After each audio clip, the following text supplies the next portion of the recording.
Hello and welcome everyone to the 7th video lecture of Principles of Marketing Semester 1 Module number 1. In today's video lecture we are going to study some key words that you will be using in marketing. So what are these keywords? Any textbook if you open up of marketing, the first keyword that you have to understand is about needs. Needs, these are things you might have already learned in some other subject like management concepts, where you have learned needs under Maslow's hierarchy of needs, then XY theory, hygiene theory, and a lot of other things, concepts. So let us understand this from a marketing perspective. So what are needs? Needs are basically states of felt deprivation. That is, they are certain things that are not easily got by the person. So he wants to satisfy them, or he wants them, or he needs them. That is what it means. Marketers do not create needs. Remember this very important thing. Marketers cannot create needs. Needs actually exist. So like for example, a person who is thirsty needs something to quench his thirst. Now you cannot make someone thirsty. The thirst already exists. So this the concept is very important because needs actually exist and they do not you cannot create needs. Basic physical needs, for example, food, clothing, shelter, that is roti kapda or makan that we call. So basic physical needs for food, clothing, shelter, that is warmth and safety, we already know that these exist. We also have know that social needs are there, which people may need for various things like self belongingness to certain people, friendship, going outside, hanging out with friends. So these kind of needs also exist. And also individual needs will be there, like uh, progress in individual career, self-esteem needs. So these kind of tier needs also exist. So there are many types of needs: higher order needs, lower order needs. Based upon that, you have to try to address to these needs. Needs are the core things that exist. So basically these may be by, as I've said, lower order needs, which may include biological needs, like for example food, clothing, shelter. So these are physical in nature, whereas higher order needs are social needs, or anything like that, for example self-esteem needs, so self-actualization needs. So there being many types of needs. What exactly a marketer should identify is what is the need, exact need of the customer. What is he looking for? Is he looking to quench his thirst? Is he hungry and he needs food? So based upon that you can develop your product. The second concept that we are studying under this is wants. Now, what is want? Wants are needs shaped by culture and individual personality. Every human being requires food, but what type of food they require depends upon the culture and the society that they come from. A South Indian may say that he may require idlis, whereas a North Indian person may say that aloo parathas are what he needs to satisfy his hunger. So, based upon his culture, his individual personality, he may say that his wants differ. Now, you have to remember one thing, that wants are directly coming out of needs. So one person may like burger or hot dog in one part of the world, whereas some other person may require spaghetti at some other parts of the world. So it depends upon individual's culture, social society, from where he comes up or where he is brought up. So this is want. The next concept that we are discussing is demand. Now, if wants are like for example with buying power, wants become demand.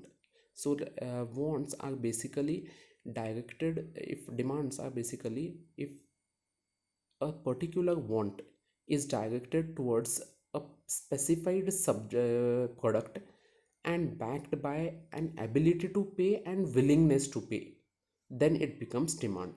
Let's break down this definition. So what is demand?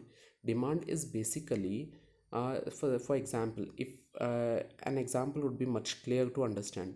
Now, I need to come to college daily. Okay, so I need, because my house is far away from the college, I need a mode of transportation. Now this mode of transportation can be anything. I have lot of options. It can be a cycle, a motorcycle, a moped, a scooter, anything like that, a car for instance. So all these are my options and I need a mode of transportation. It may not be that I need a particular scooter or anything like that. I just need something through which I can easily come to my college daily. So that is need. Want is based upon my social, cultural, this society or this aspects from which these needs become wants. So maybe everyone in my locality is has high income, and everyone comes with car or uses car there. So I may require a car, so I say I want a car, I don't want a cycle. So wants come directly from the needs. Now let us understand this demand from the same example. Now for example, I want a car. I want a specific brand car, say my Mercedes Benz for example. So Mercedes Benz, when I'm saying this car is very costly, everyone may like it because it is very luxurious, but can everyone afford it? The question is, can everyone afford it, or am I willing to pay it even if I afford it? So this is what the question comes when it comes to demand. Demand should be directed towards a specific object. In this case, the product that it is directed towards is Mercedes Benz. The second thing, am I capable to pay for it? Yeah, am I capable to pay for it? Do I have enough money to pay for it? Everyone may like it, but everyone wants to have it, but everyone may not be able to pay for it.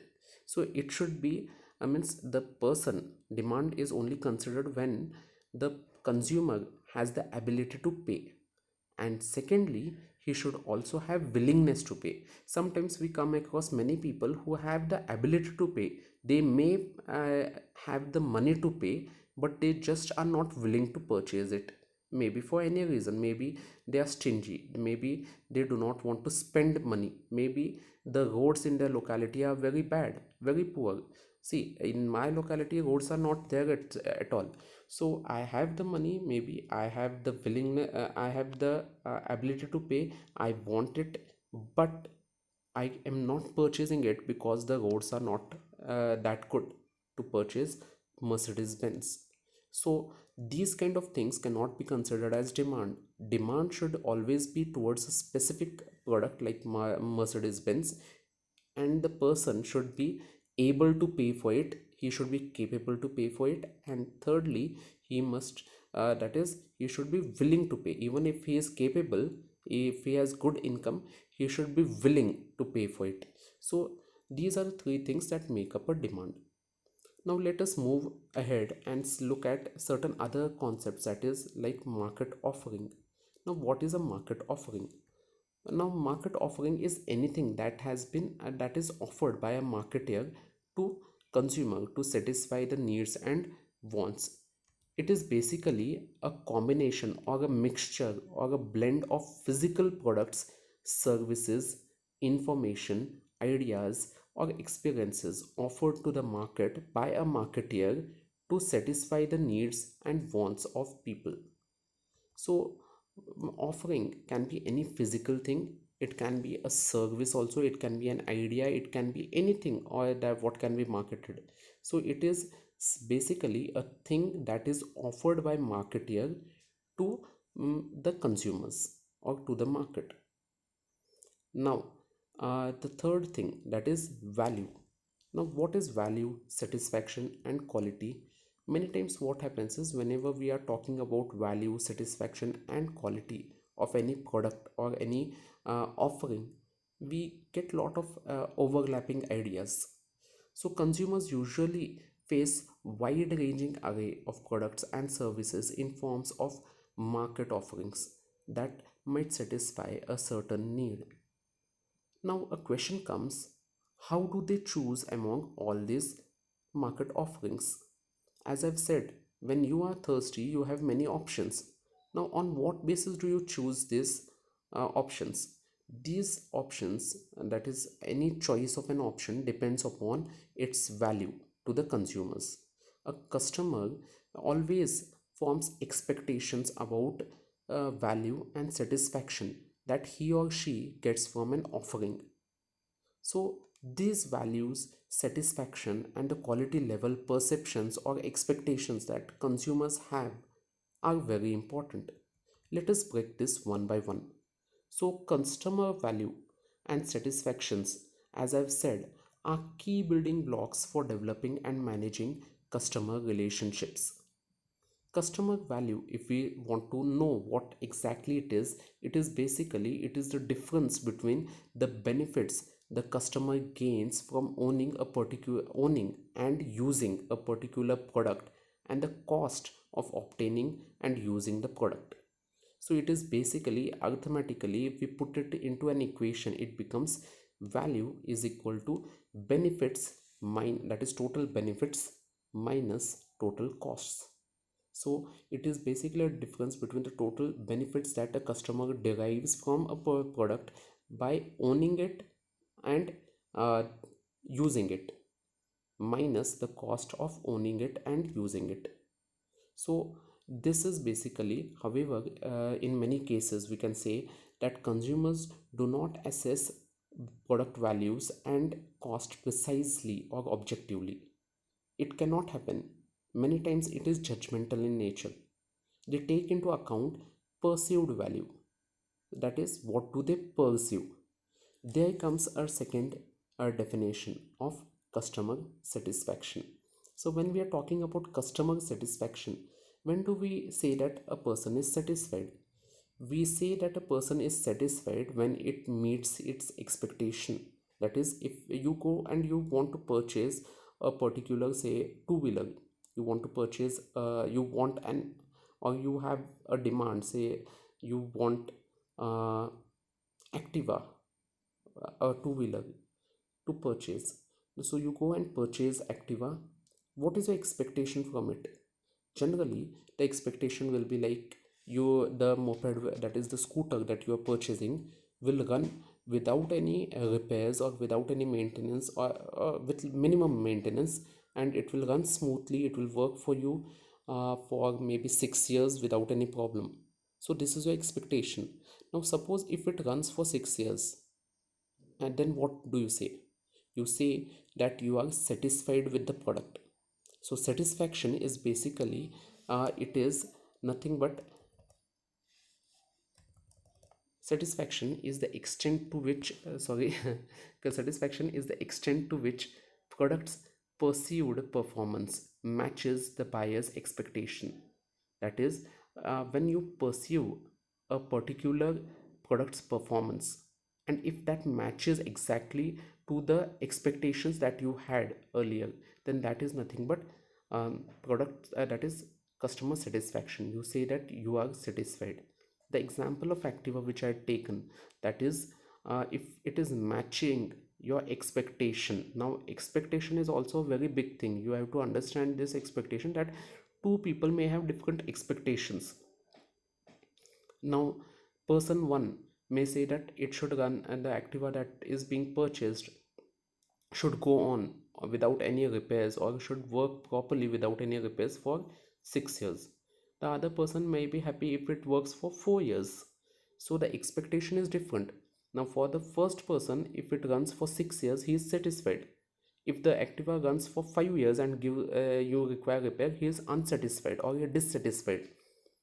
The first person, if the Activa runs for 4 years, he is satisfied. If it runs anything for less than 4 years, he becomes dissatisfied. Whereas there is one more concept called customer delight. If it surpasses the expectations of the customer, that is, if it goes beyond the expectations of the customer, that is, for the first customer here in this case, if the customer expectation is above, say, if the Activa runs for more than 6 years, then he becomes extremely happy, and this happiness is known as customer delight. Now in the second instance, his expectation was 4 years. So if it goes on for more than 4 years, it is known as customer delight. If it is 4 years, it is matching the customer expectation, so he becomes satisfied. Anything below 4 years for this customer is said that he is highly dissatisfied with the product. Now, the last concept that we are studying today is about quality. So, what is quality? Quality is basically conformance to standards. So, we know that there are certain standards that are set by the market. For example, uh, say at the same example of Activa. Normally, you may say that the Activa runs for say 5 years without any difficulty. So when you say that it runs, because it is a market standard, when any two-wheeler you pick up, it runs for the first 5 years without any repairs or without facing any problems. So this is the market standard that has been set up.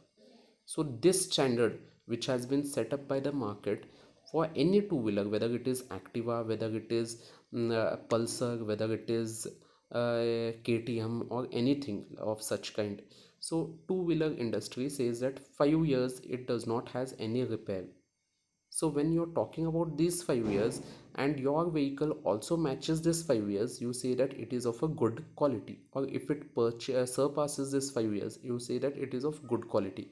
So if it meets the standards, that is conformance to the standards, then you say that it is of a good quality. Anything that falls below this, you say it is bad quality product. So basically, you say a simple example of a pencil. A pencil should write well, that is a quality parameter, that is it should write dark. Then secondly, the lead should not break, it is also a quality parameter. And if it meets this, any pencil that you are purchasing, and it meets these quality parameters, then you say that it is of a good quality. And if you say that if it is not meeting these parameters, quality parameters, then you say that it is not of a good quality. So with these words we'll end today's lecture. If you have any difficulties, you can contact me. Now in the next video lecture we shall be continuing with some other keywords.